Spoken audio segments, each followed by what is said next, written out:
Are you tired of feeling bloated and inflamed after every meal? Are you tired of looking down at that food baby, wondering how long after a meal is that thing gonna stick around? Today, I'm gonna walk you through how to avoid bloating and inflammation with your meals. Because let's be honest, it doesn't matter what time of the year, nobody wants to feel bloated. You don't wanna feel like your pants are too tight, like your fingers are crunchy and tight. We wanna feel good in our skin and show off the fat loss results that we achieve. Today, I'm gonna walk you through 3 simple steps that you can apply in your diet to cut out the inflammation and reduce that bloating. We're gonna cover things like how to select the right foods, how to manage your stress to alleviate bloating and inflammation, and last but not least, how what you drink can make a huge impact on bloating. So first, let's dive into what you can eat. Now, a lot of the processed foods that don't come from the ground, the sky, the sea, those things are really inflammatory.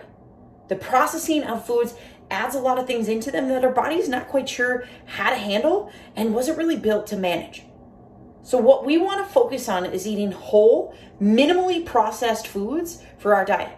The goal is always 75 to 80% clean 90% of the time. It's not expecting you to be perfect. That's leaving you that 10% of the time to enjoy some of those processed treats. Like my favorite, Oreos or ice cream. Maybe it's pizza.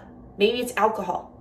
But remember that those food items that come in a box, in a can, have been stored in the freezer, those things contain a lot of chemicals and food items that we're not quite equipped to handle.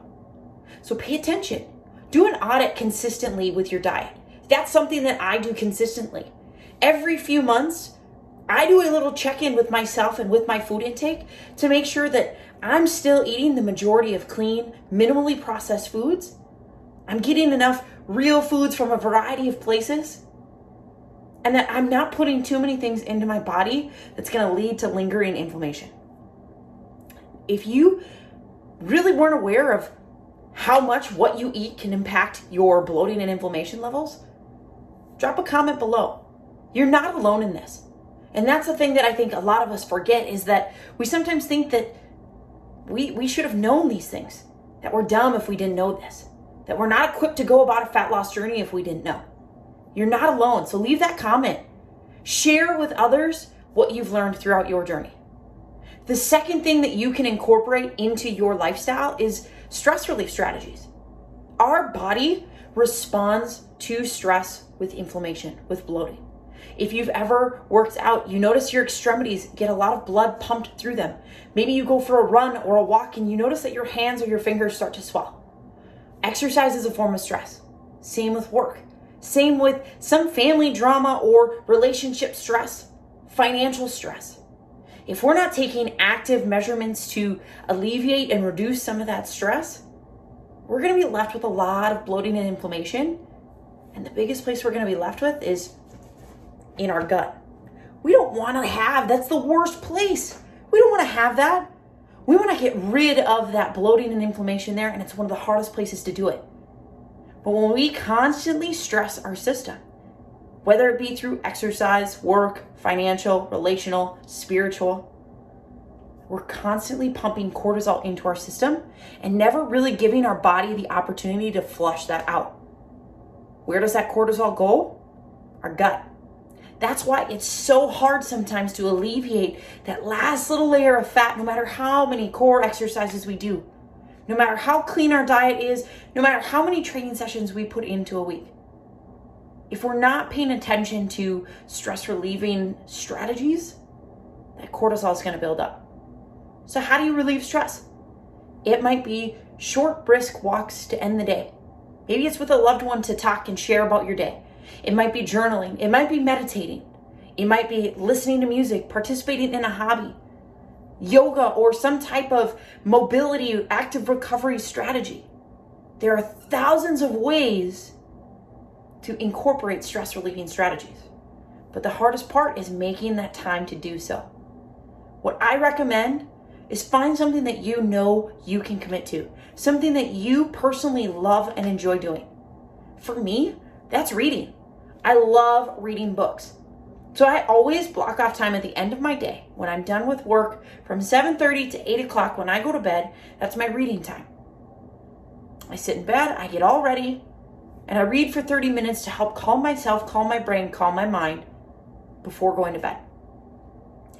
If you want to know more about how to relieve stress, how to manage that, and incorporate stress relieving strategies in your everyday life, click that subscribe button, because I am personally trying to help more and more people every single week through these videos minimize their stress so they can start seeing the body composition results that they've worked so hard to achieve.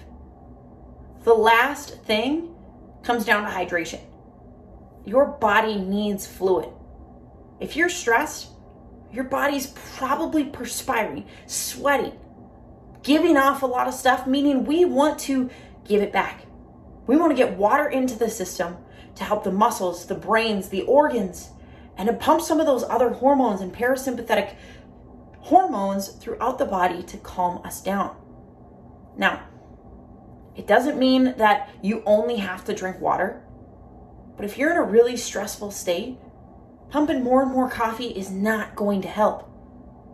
More and more pop or soda, more of those sugary energy drinks doesn't help you. That only creates stress on your mind, your body, and your digestive tract.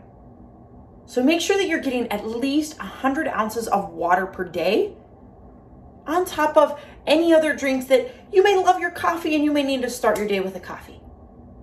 But make sure that when you're going through stress, when you're feeling that things just continue to pile up on your plate, that you don't dump the water and head for the caffeine.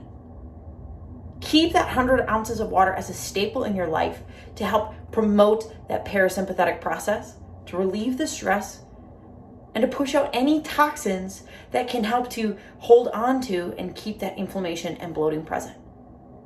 Now, hey, one of the other really important things for alleviating inflammation and bloating is managing your cravings.